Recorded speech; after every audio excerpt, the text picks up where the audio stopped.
Hello everyone, welcome to a video I didn't really expect to be doing on this channel. But given that we had the collaboration going on, or collaborative challenge as I like to call it, I decided to get inspired by some of my colleagues and some of my fellow Textubers and record a reaction to their pieces. I finally found time to record, so yeah. First thing first, please excuse my outfit because it's freaking cold today here.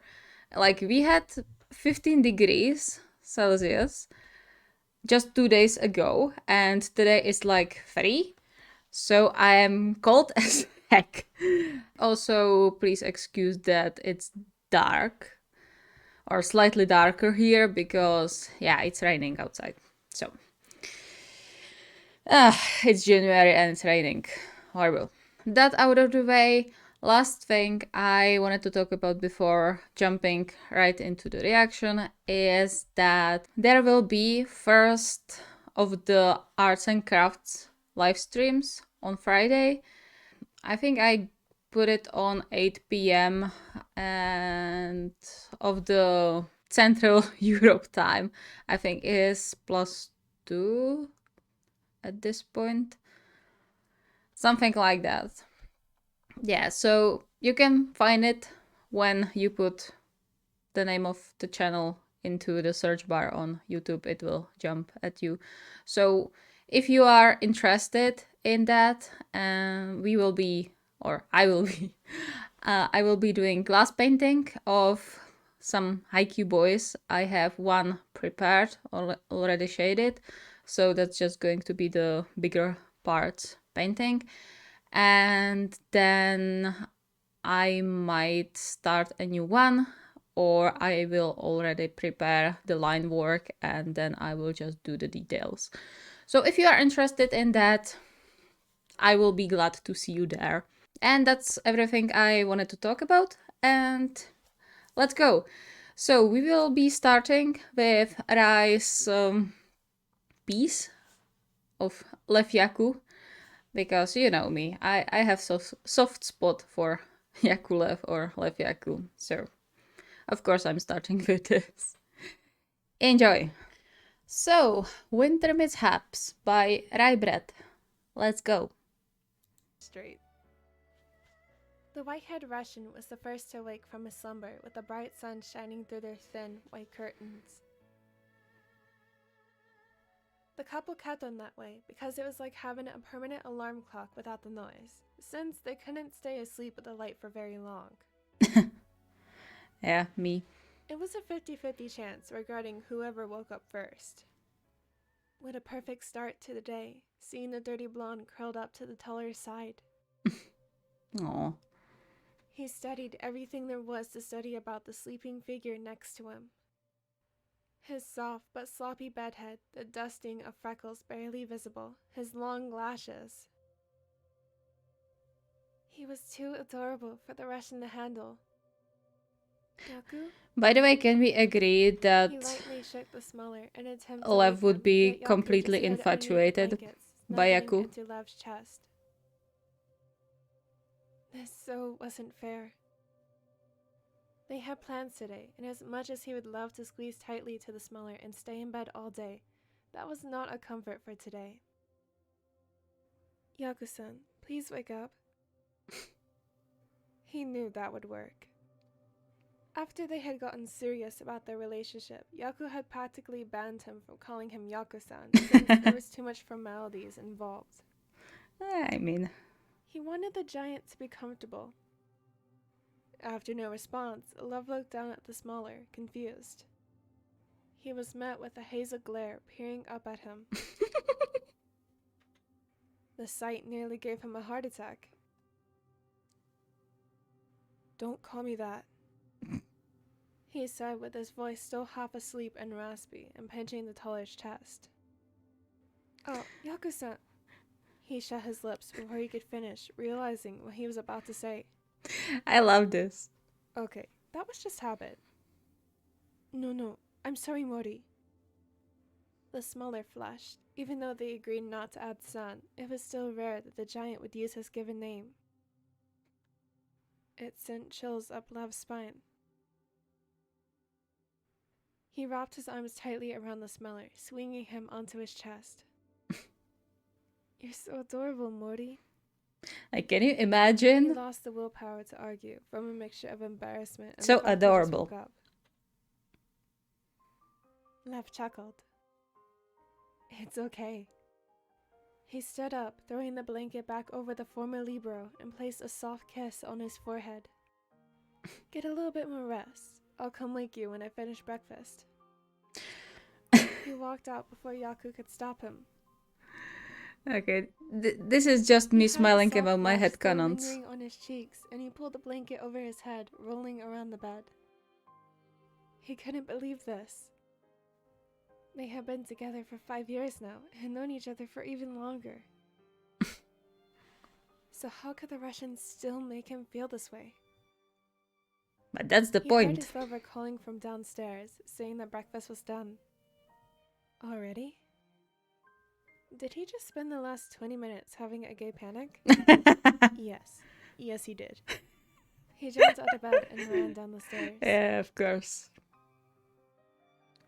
I told After you. having a delicious Like, breakfast, not only would the couple started Lev be infatuated by Yaku, the other way around works too.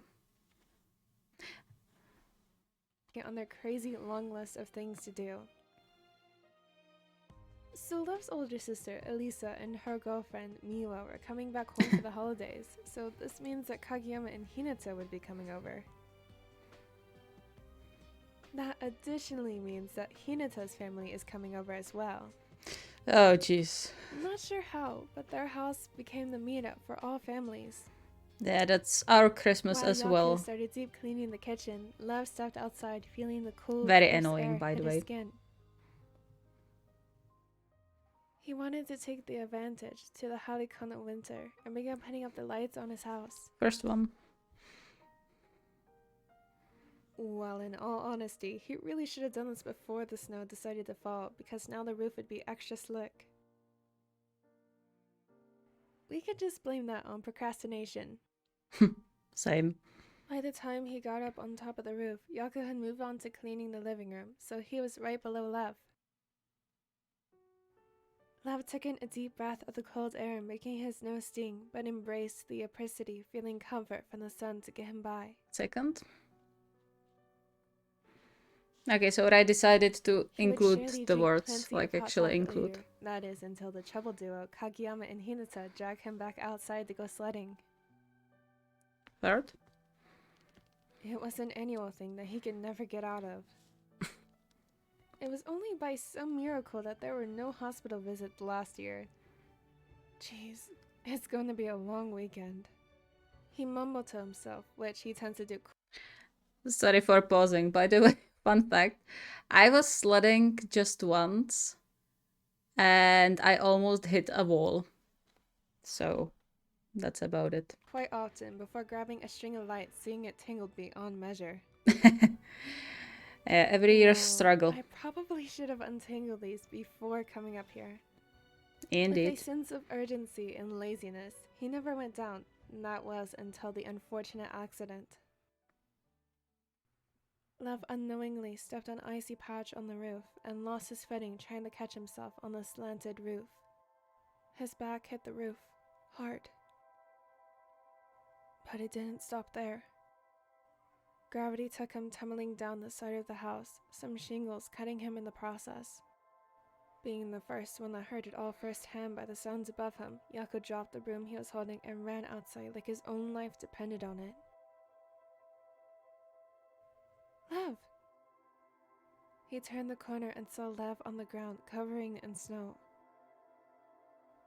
There were small droplets of a crimson red on the glowing white snow, making it more vibrant to the naked eye. Lev? Are you okay? He dove onto his knees, brushing a strand of Lev's white hair out of his face. He groaned. Surprisingly well for someone who just fell off of the roof. Yaku rolled his eyes. True At that. least he was fine enough to joke around. I'm serious. Does something hurt? Just from what he could see, there were only small scratches on him. I mean, Flashbacks. it kind of feels like I got sucker punched in the lungs. Yaku felt volatile. With Love joking around, he wasn't sure if he was really okay or not. Fifth. Okay, that's it. Can you walk? Lev nodded his head, already trying to stand up, wincing at the movement in his side. Okay, so something was definitely up. Yaku helped Lev to the car, buckling him up in the passenger seat. I'm guessing broken Where are we going? ribs. To the hospital, you dumbass. We just fell off a roof. He glanced between the road and one cut on Lev in particular that bled more than the others, but still wasn't life-threatening. He reached over to the glove box, accidentally knocking Lev's knees, curse that giant, and grabbed some napkins. Here, this will do for now. The couple lived fairly close to town, so was fortunate to make it to the hospital soon. Whenever they made it, the hospital was absolutely packed to the brim with patients. What the heck? It's winter. What's going on here? Is it really this common to get injured or ill during the holidays? Yeah. Neither of them had seen it this packed before. I'll go get you checked in. Just go find a seat. After checking in, the former Libra was fortunate enough to find a free seat next to his lover and happily plopped into it. Are you feeling okay? Lev nodded his head and smiled. Don't worry, I'm fine, besides the pinch in my side. I think what got me most was the air getting knocked out of me. Jeez, Lev. Yeah, that's probably The the smaller side, best letting his outcome. head fall against the model's shoulder. Does this hurt? No, don't worry about it, just rest. Aw. They hadn't really gotten far into the list, like at all, but the jump scare of Lev falling was enough to exhaust him. It warmed his heart that the smaller cared so much. He was aware of that though, and the mutual allegiance they had for one another. 6. Except this was more than that.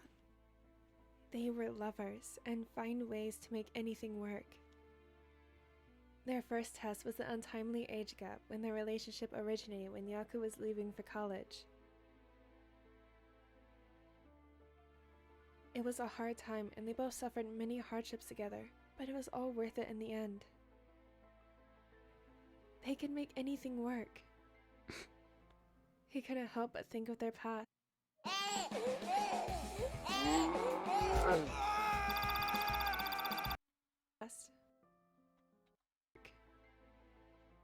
He couldn't help but think of their past. See, this is how you Hey, write what Love did- Yaku. Yaku raised his head, still lightly surprised at the use of his name. Yeah? What's up? Do you think it's crazy how we met? He was speechless. It's extremely rare that they had serious conversations such as these, and this being the first at a public place. A hospital, nonetheless. Eh, I mean, no, not really. good We place as attended the any. same high school. No, but... He took a moment, not sure what even brought this thought in his head, and linked his fingers with his lover's. There are 8 billion people in the world. Do you think it's crazy that out of everyone in the whole world, we ended up together? The same school, team, line of vision. Yaku just listened patiently. He was partially relieved that Lev was rambling. Maybe it took his mind off of the pain. I think it's crazy how one person out of all of those people loved me. At least I think you do. You do, right? The smeller giggled. Of course I do. You're speaking nonsense. Relationships are built off of communication. While this may leave him flustered, this was as good as a time as any. I think you brought out the best in me. Aw. A part of me I never seen or even knew existed. I'm glad we share the He turned same, towards the Russian. like, His eyes picture were of sparkling, resembling a golden their retriever. relationship with Rai. The sight was absolutely precious, and Yaku almost wished he grabbed his phone to capture the sight. Back in high school, I was really nasty to you, wasn't I? Well, I think it was because I was still new at everything. That can get pretty frustrating. No, I mean, I even deceived you. And I was silent. Back when they first got together, it was Lev who confessed, and Yaku had allowed it to happen, thinking he could use these feelings to get over his previous partner. okay. It was wrong. He knows it now. Especially seeing that pained expression on the Toller's face when the truth was revealed. That sent his world crumbling. It was only then he realized his feelings were real. It's okay, Mori. I know. I understand. He wasn't sure, even to this day, how he fixed everything. Ever since then, they relied on constant communication and reassurance. He was in such a dark place with unforgivable sins on his sleeve. You wiped my soul clean. You saved me. You wiped my soul clean. I will be stealing this. Sorry, Rai. Into love, constantly cursing his past self for hurting innocent love. Well, true love is always worth the wait. And I'm happy I waited, because I'm convinced that you are the one I'm destined for. Yaku snorted. Destined? I didn't know you believed in fate. Well, I didn't. And then I met you. It was silent, like the chattering surrounding them in the hospital suddenly became so quiet. I believe we are soulmates. People don't just coincidentally fall into each other's lives. I love you, Morisuke, and I want to spend forever with you. He was cut off with Yaku reaching upwards, taking in Lev's face with his hands and let his lips brush against the model's, soft and delicate like butterfly wings, just enough to inhale his scent, feel the warmth of his skin and taste of his lips. God, I'm so in love with you. He connected his lips with the taller. Suddenly doesn't mind it's in hospital. Took his time settling for the comfort rhythm. Are you a Haiba? Oh, of all times. Yaku ripped himself off a Lev and cleared his throat. Ay. Yeah. Yeah. Lev needs some assistance. Lev disappeared behind the double doors with the nurse and the former Libro inflamed in a bright red, noticing the people in the waiting room watching. Of course. He sucked in a breath and collected himself, walking to a different location. In the end, Elisa rushed over from her work at the modeling agency to finish preparing the house, without the lights. The end result was Lev having a cracked rib and minor scratches. In no time, he will be back I was on right. his feet. Until then, however, he will soak up the constant attention from the smaller. Mori. Yaku rushed into the room, leaving Elisa and her wife back in the kitchen. Yes, Lev. The Russian held his hand out, making the latter approach and grab his hand. What is... He yelped, feeling the taller yank him down on top of him. Ouch. Lev, you are going to hurt yourself. Yeah. The taller chuckled. It's okay, I promise. The doctor was just overreacting. The dirty bone frowned and flicked his lover's forehead. Well, you should actually listen to them. They do have the degree to tell you what is best for you. By the way, cracked and broken lips hurt like hell. Like you can even breathe without pain. Lev ignored his boyfriend's protest and held them close. Eventually, Yaku gave up wrestling out of his grasp, coming to the conclusion that he may end up hurting himself more this way. Fine. Only for a little bit. Yeah. Okay, Mori. Sure, whatever you He say. smiled, making the latter do the same. It was truly contagious. They had a rough patch in the beginning and held so much back many years down the road. For the first time, everything seemed to be put into place. There wasn't any lingering doubt. They were going to be okay. Okay, wow, I really cut close with this one. I ended up getting. Well, that concludes it. I mean, Dad, as I said, I have a soft spot for Left Yaku, so I was destined to like this. And yeah, I think I did an amazing job. And also appreciation of how Rai's pronouncing Mori with the R. Yeah, it sounds adorable. I mean, of course, they're infatuated with each other. However you look at it, and it's so sweet. Like at some point, I kind of thought that maybe I was going to go a bit more angsty, like hard comfort way, but yeah, I should have known better because then it probably wouldn't be called winter mishaps. Yeah, okay, well, what else can I say? I loved it, and yeah, that's that probably sums up my feelings about this piece, and I'm very glad that we have Rai among ourselves in the creator group. So let me know what you think. Let me know if you enjoyed Rai's piece, and hopefully see you soon. Bye bye.